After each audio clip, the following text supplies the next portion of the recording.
theta is opposite over hypotenuse. Cosine is adjacent over hypotenuse. Tangent is opposite over adjacent. So a simple way, because people used to have to remember these trigonomic ratios, is called SOHCAHTOA. So we're going to shorthand this on your paper so that way you have the formulas on your paper. We're going to say a big S for sine. Sine is technically opposite over hypotenuse. So we're going to say opposite over hypotenuse. Cosine, which is a big C, is adjacent divided by hypotenuse. And then the last trigonomic ratio is tangent. Tangent is opposite over adjacent.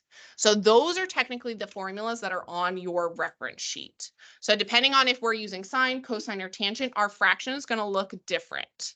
So starting with number 1, we're going to say the sine of A. So A is where theta is at. So my Greek term, I'm going to put theta up here. It's just a 0 with a squiggle or an O with a squiggle. And I need to write the fraction to represent sine of angle A. Sine of angle A is opposite over hypotenuse. Which number, 25, 7, or 24, is automatically going to be the hypotenuse no matter what? 25. So this one is automatically going to be H every single time, does not matter. If theta is up top, where is the opposite? Is the opposite side going to be 24 or would it be 7? 24, because it's literally going across to the opposite side. So if I'm using sine, sine is opposite over hypotenuse. I'll put a little O divided by H so that way you can see. Opposite is going to be 24. The hypotenuse in the denominator is going to be 25. So my fraction for sine of angle A is 24 over 25. Now we're going to find the cosine of A. Cosine of A is adjacent over hypotenuse. So cosine is adjacent over hypotenuse. So if I'm looking at angle A, that's where my theta is at. What number, 25, 7, or 24, represents the adjacent number, the one that's directly next to it? 7. So 7 is going to be adjacent. And I'm dividing by the hypotenuse, which is going to be what every single time? 25. Now we're going to find the tangent. And you're never going to have to do all of this in one problem, just so you know. This is just kind of like a warm-up intro. Let's you set up the fractions, and then we're going to use the calculator later. So tangent of A, tangent is opposite over adjacent. So I'm still looking at angle A. So if my theta is here, what is opposite of theta? 24. What is adjacent of theta? 7. So this fraction is 24 divided by 7. We're going to do the same thing, but now we're going to find sine, cosine, and tangent of angle B. So instead of theta being up by A, we're going to move theta down here by B. So here's my little theta. I've moved it. Yeah. That's it. That's from last Monday. And that's from last Wednesday. We're working on a project. You can read it. There's two, that's one of the papers. The other paper is on Canvas. Okay. Okay, so sine of B, so I have B, I have my theta. Sine is still opposite over hypotenuse. So what would be the opposite of B now? Would it be 24, 25, or 7?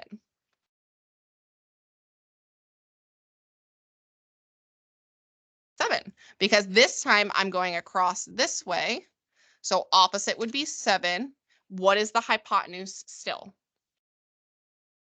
25. Now I'm going to find the cosine of B. Cosine is adjacent over hypotenuse. So if B is right here, what's adjacent to B?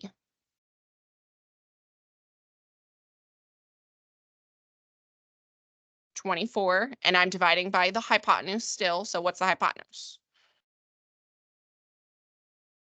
24 divided by what? 25. And the last one is tangent of B. Tangent is opposite over adjacent. So if B is right here, opposite, I'm going to say 7. over adjacent, which is next to it, which is 24. And if you're like, which one's adjacent? Because they're both next to it. This one automatically is the hypotenuse no matter what. So the only one that's left that's next to it is 24. So 7 over 24. Okay, we're going to do the same thing for number 2. This is just setting up the fractions to start.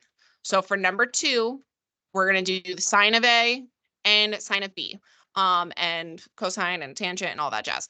Automatically looking at this triangle, which one is automatically going to be the hypotenuse? 37. H is always going to be the longest side. The hypotenuse is always going to be the diagonal that goes across. So since I'm starting with angle A, I'm going to say this is where theta is at. I'm going to put my little theta symbol. So I'm finding sine of A, sine, just like I'm using my formulas. You can either look at your reference sheet or you can look at what we wrote on your paper. Sine is opposite over hypotenuse. So if my theta is down here, which number would represent opposite? That's theta. It's like X. It's a Greek letter instead of an English letter because, that makes sense. But math was like originated in Greek. Yeah. Anyways, so opposite of theta, would that be 12, 37, or 35? 35, because it's across, it's opposite. So I'm going to say 35 over hypotenuse. Hypotenuse is 37. Now we need the cosine of A. Shh. The cosine of A. Cosine is adjacent over hypotenuse. So which number is adjacent to A? 12 divided by hypotenuse, which is 37. And then tangent of A is opposite over adjacent. So if I'm at A, opposite is 35, adjacent is 12. So 35 over 12. So take a second. I want you to try to fill in sine of B, cosine of B, and tangent of B, meaning that my theta is moving to this top corner. The hypotenuse stays exactly where it's at. See if you can write your fraction.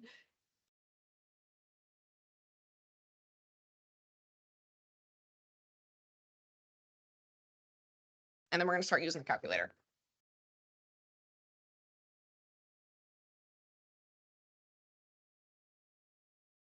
Because if you can't do this, then you can't do the bottom part.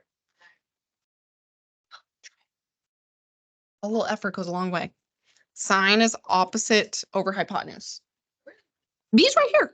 Look, there's B right. What are you talking about? Sine, cosine, and tangent. It's on your calculator. Sine, cosine, tangent. But all we're doing right now is setting up the fraction. Oh, I'm sorry. Because this is where we're going to start doing our word problems.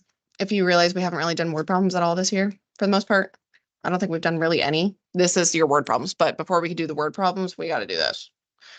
Okay, so sine of B, sine is opposite over hypotenuse. So what is opposite of B? 12 over hypotenuse, which is 37.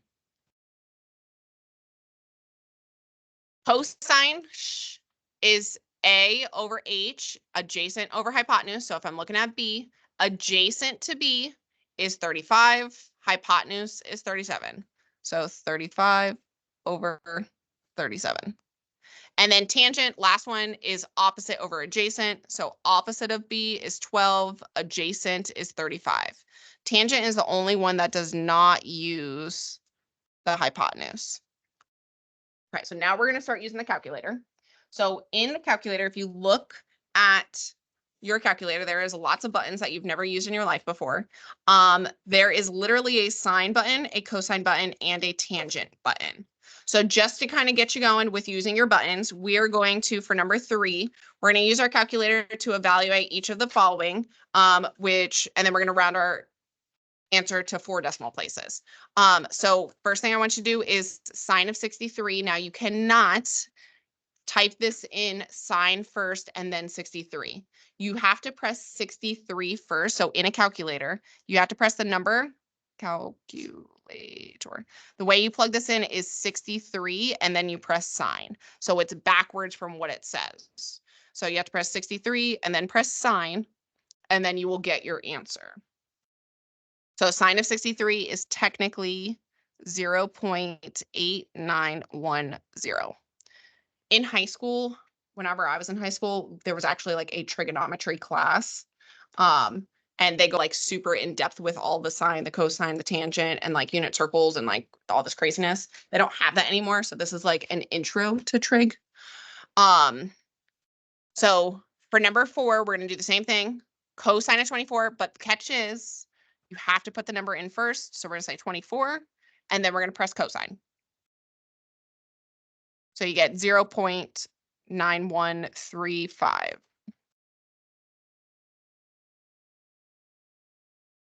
And then take a second to do the last two. Tangent of 86, which you're going to get a whole number for that one. Not like a whole number, but like you're going to get a whole number and then some decimals. And then tangent of 42.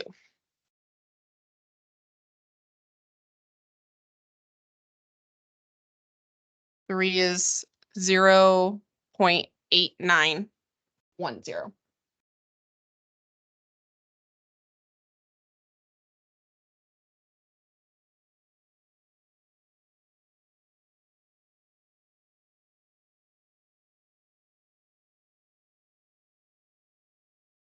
Wait, what did you say?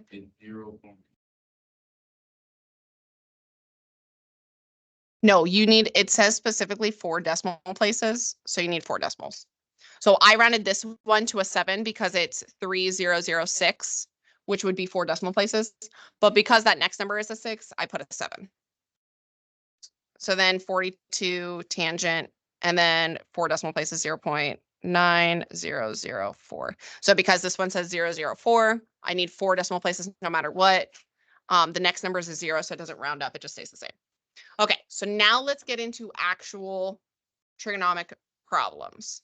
So this was like an intro, it was a little warm up. So what we're going to use, it says use the tangent ratio to find the missing variable.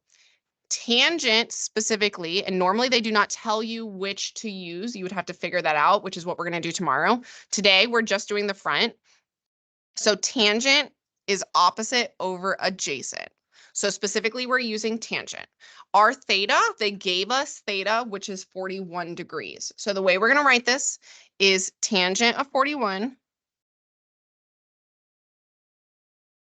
equals, and that's why on your blue sheet, it looks the way it does. It's an actual equation. Tangent of theta, oh crap. Tangent of theta is opposite over adjacent. My theta is the 41 degrees. I need the opposite of 41 and I need the adjacent of 41. So what would be the opposite of 41? Would it be 12 or would it be x?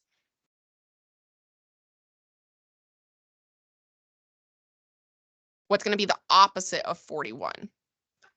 12. The adjacent, which is right next to it, is x. And now we are going to cross multiply, just like we were doing with proportions, but we have to make tangent of 41 into a fraction. So how do you make tangent of 41 into a fraction? How do you make anything into a fraction? What goes underneath it? A 1. And then we are going to do the same thing we've been doing. We're going to cross multiply.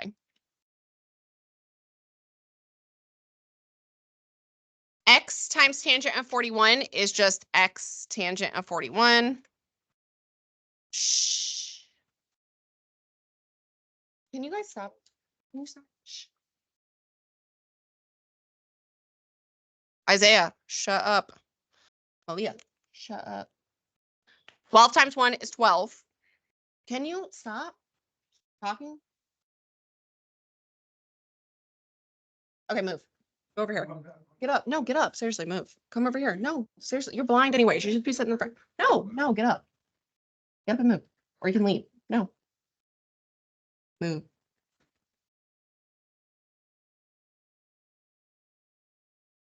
Okay, so I'm cross multiplying. X times tangent of 41, it looks weird, is x tangent of 41 because this is technically multiplication.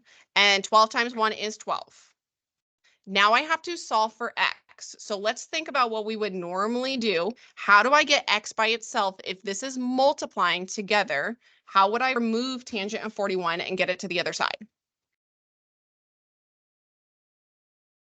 Nope, not subtract it because it's not adding. If there was a plus sign, I would add it. Because I just multiplied them, these are technically multiplying together. So we're going to divide both sides. So we're going to divide both sides by tangent of 41.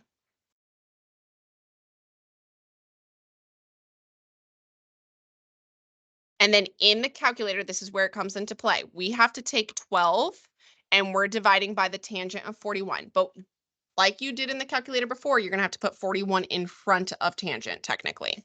So we're going to do 12 in the calculator and then you're pressing divide and then you're doing 41 tangent. You're going to get a decimal. You're going to have to press equals every single time. So because I pressed tangent of 41, this represents the tangent of 41. So I'm doing 12 divided by, yeah, so we're doing 12 divided by 41 tan, and then press equals. So this is your answer. Did you press equals? Okay, so 12 divided by 41 tangent. You should get this. We're going to put 1. So we'll just say 13, because I know you don't have a lot of space. Let's just, yeah, 13.8. Did you press equals? Oh, there you go. You got to press equals. If you don't press equals, it's just going to give you the tangent of that number. Okay, let's go down. We're going to do the sign of a number. So using the sign ratio, specifically sign for these ones, we're going to use sign to find the missing value. So sign is opposite over hypotenuse, okay? Same exact process. It's just a different button in the calculator. So we're going to say sine of 35. So sine of 35. And now if 35 is up in the corner, automatically which value is going to be my hypotenuse? Not 35, 12. 12 is automatically going to be the hypotenuse because it's the longest side. 35 is an angle. That's what I'm using with sine. So what is opposite of 35 degrees? E. So E is my opposite. This is going to be my hypotenuse. So I'm doing opposite over hypotenuse. So E over 12. And then I'm going to do the same thing. I'm going to make sine into a fraction. So I'm going to put sine over 1. And then I'm cross multiplying. So if I cross multiply, Malia, can you do your math? 12 times, I know this one's different, sine of 35 equals, cross multiply the other way. What's 1 times E? 1E, which is just E, which is like X. So if you want to use X, just use X. Last time, if you look at the problem, it was X tangent of 41. I needed to get X by itself. This time, my variable X or E is by itself. So the only thing I need to do is plug it into the calculator. This is 12 multiplied by sine of 35. Last time I had to divide. This time I am multiplying. So I'm doing 12 times, you can't put sine first. You got to do 35, then sine. So 35 sine, you're going to get a decimal, and then you're going to press equals. So you should get 6.88. So 6.9. And I'll go through that again. So you're doing 12 times 35 sine. 35, press sine, and then you have to press equals. That's the key. Press equals, and then you get 6.88, so 6.9. How do we feel? It's super weird, right? Or like, what are we doing? Let's do one more. Same process, but now it's cosine. So it says use cosine ratio to find the variable. So take a second, cosine is adjacent over hypotenuse. See if you can write the correct equation. So you should be doing cosine of 50. The fraction is made up by the outside. The hypotenuse always is the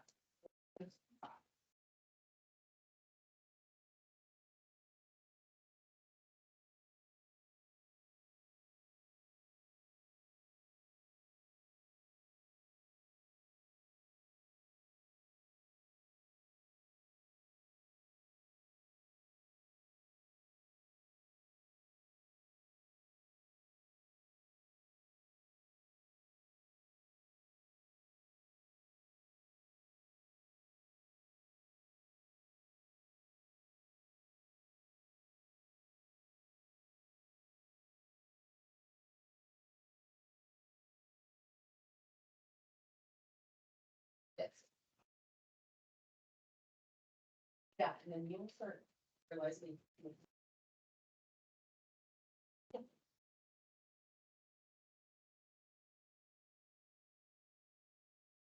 Okay, so what is the adjacent to 50? Is it A or is it 10? A. So A is right next to it. And yeah, 10 is also next to it, but this is automatically going to be the hypotenuse. So this is A over 10. That's how you should have it set up to start. And now you should be making cosine into a fraction. And then you're going to try to cross multiply.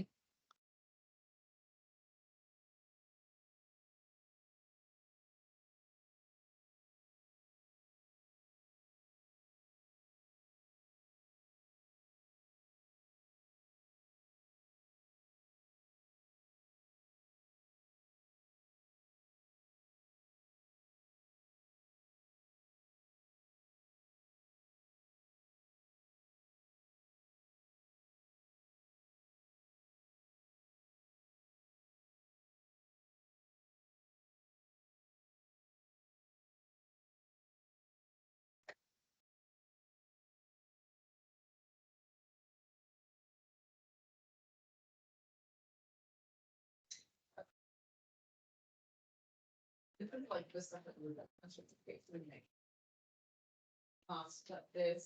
This law. Okay. So you should have made cosine 50 into a fraction over 1, and then you crisscross multiply. So 10 times cosine of 50 equals A times 1, which is just A. So this one's nice. My variable is by itself. So I just need to put it into the calculator. I'm doing 10 multiplied by cosine of 50. Remember, whenever you're typing this into your calculator, you have to write it backwards technically. So you're doing 10 times 50 cosine. You get a decimal. You have to press equals. So you should get A is about 6.4. Do you want to do one more on the front together? You're not doing the back today.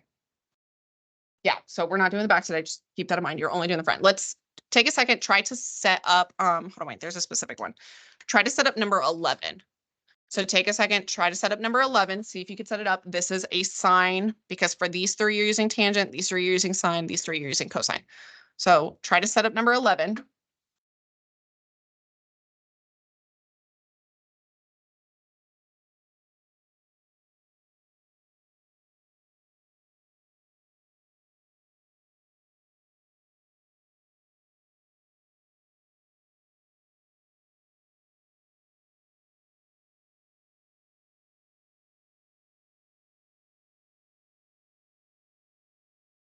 Oh my God.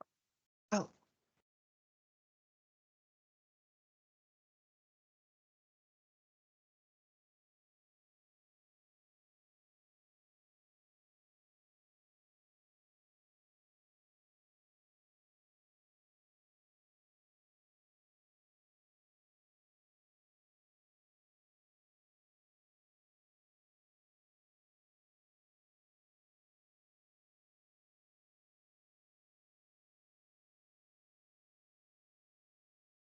So that's how you should have it set up to start. So you want to make sure your fractions correct. Now you should be making it into two fractions. and then cross multiplying.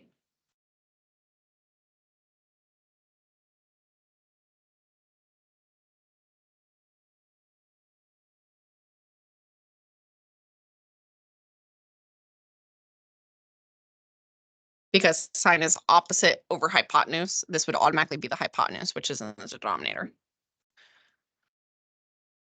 Okay, so you should be putting it over 1. And then if I cross multiply n times sine of 39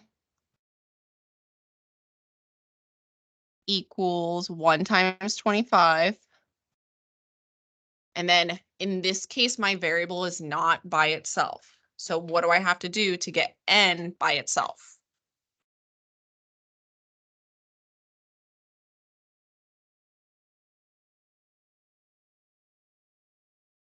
Not subtract it, divide it. So we're not going to be subtracting sines and cosines. So you're just dividing. Save that for a higher level class. Sine of 39. So in a calculator, I have to get n by itself. That's the whole point of every single math problem, is to get the variable by itself. So I have to get rid of sine of 39. So I'm moving it to the other side. So in a calculator, I'm doing 25 divided by sine of 39. But remember, I have to press that 39 first. So 25 divided by 39 sine. And then press equals. So you should get 39.7.